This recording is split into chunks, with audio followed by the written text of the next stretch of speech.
Hi, it's me again with Corel Tips and Tricks. I think this is part 3. Some of you that watch all my videos might be getting tired of it, but I came up with this that's maybe the coolest design yet. This looks like it would take you hours to draw, or a pretty unique, seamless pattern, but not hard at all. I'm going to take a 6-sided star and hit P, and then I'm going to draw a rectangle or a square and hit P. The reason I did a 6-sided star, and it's still not, you know what, maybe I didn't hold down the control button. 6-sided star, and then hit P. See, that's more equal.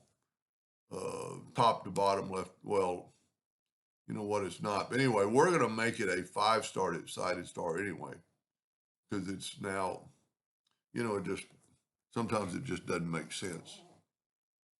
Now it's in the center of the page, and I can bring my rectangle in. And see, it's not, well, it is pretty perfectly centered. Let's take our star and make it 36 points. Yeah, that's too thick. 16 points. Go ahead and go to object and convert the outline to an object. Left click, right click. You know what? I think I need to make this a little bit smaller. Holding down the shift key. Then I'm going to intersect this. And I get that right there. Now, you wouldn't think much of that just looking at it, but that's a pretty cool way to draw a star. And we're going to make it 6 inches. And then I'm going to take my twirl tool like I did in the other videos and make it 5 inches, because I don't want to touch. So I'm going to select it, and then I'm going to go where I'm not touching any outside of the star, and I'm not going to twist it that much. Now we're 6 by 6. We're going to do the same thing we did earlier.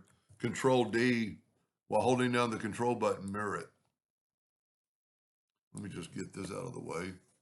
Now we can hit the plus key or the control D. Well, I need to change my nudge factor to 6. And I'm going to hit it twice. Now I need to mirror this, control D. And it really doesn't look at anything special till you kind of do that.